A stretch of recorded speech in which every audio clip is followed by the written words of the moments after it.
Hey everyone, thanks for stopping by. First off, I would like to apologize for the sound quality of episode 024. In my previous episode, Aaron and I were having some trouble recording, and as it turns out, there was something wonky with his internet connection.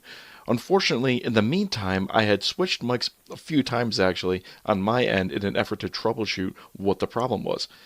Unfortunately, when it came time to record again with Miss Molly, I had never plugged my original microphone back into my computer, and I was only checking to make sure that my voice was being picked up and that my internet connection was stable.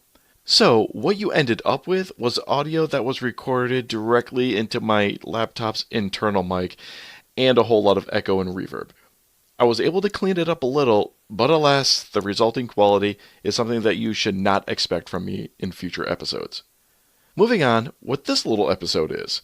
What we've got here is a little something that I'm trying out with VGX-t. You see, I want to keep my episodes closer to an hour in length, give or take. But quite often, the conversation is so great that I don't want to break the stride.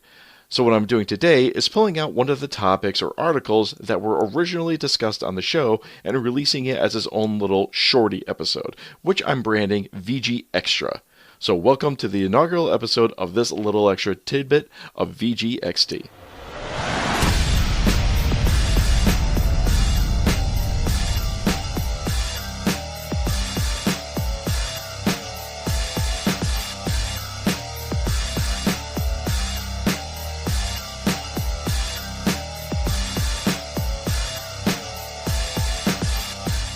All right, one last gaming and geekery article. This one was sent in by you, Miss Molly, Yes.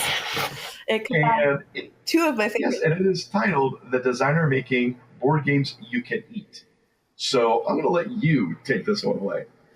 So, the whole concept of this ridiculous thing is that this game is for people who enjoy tabletop games and board games and everything. But, you can't eat Candyland as the opening sentence. Right. But the whole point of this person's game is that you, in fact, can. So it's like a recipe book that you can make the pieces, and then all of the games are structured around building treats and fortresses and things that you can then. The goal is to demolish them, and by demolish them, eat them. And it's really, really cool. And I don't know, it just sounded kind of like it was right up this alley. And there's recipes where you can make the things yourself, but you can also, if you don't feel like making a batch of sugar cookies and frosting, you can just buy them and put them all together and have a really fun game night. Yeah. So in this book, I don't think it's out yet. I think she's going to do a Kickstarter. Yeah, they're doing a Kickstarter. But so far, she's got 12 edible games created so far. Which, by the way, the game designer name is Jen Sandercock. And she's got quite the background herself. Apparently, she worked for the Australian Defence Force on artificial intelligence and experimental aircraft. So, welcome, nerd. And it's And then... Oh, sorry, I was going to say, someone had just posted about, what's, do we need STEM programming or STEAM programming? And my argument was, well, you need the A for STEAM, so it's science, technology, engineering, arts, and mathematics. You need the arts to apply all those other things that you're doing, and this is, the perfect example of that. Oh, absolutely. Absolutely. I agree with that absolutely 100%. Basically, you need the arts to promote creativity, and creativity promotes innovation, which leads to progress.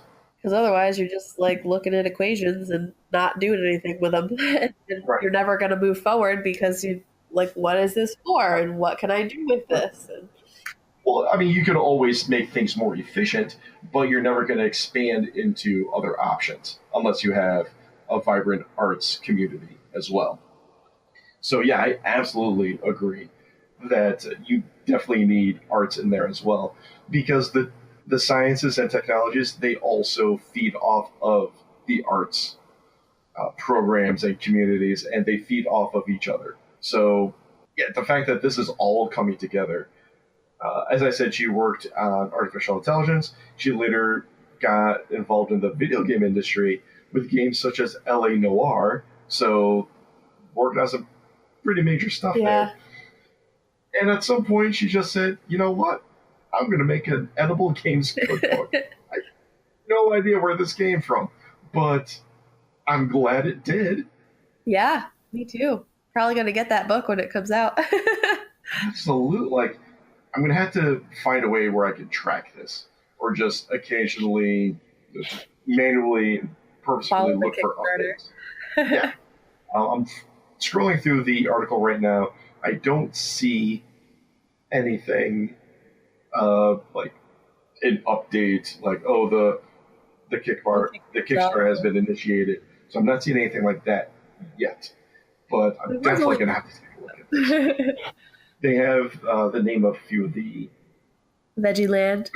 yes, the oh my god, I'm going to butcher this. The patisserie code. Oh god, I'm usually good with languages, but apparently this is Not just the not French.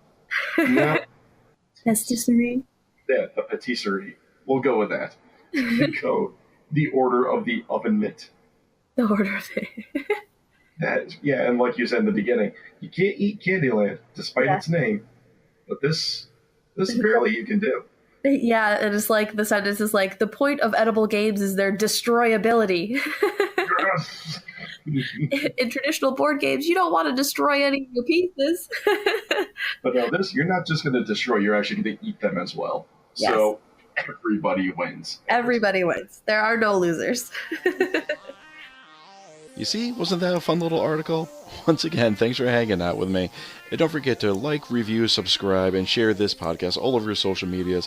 All my contact info can be found in the show notes, along with everything from Miss Molly. And until next time, high five and game on.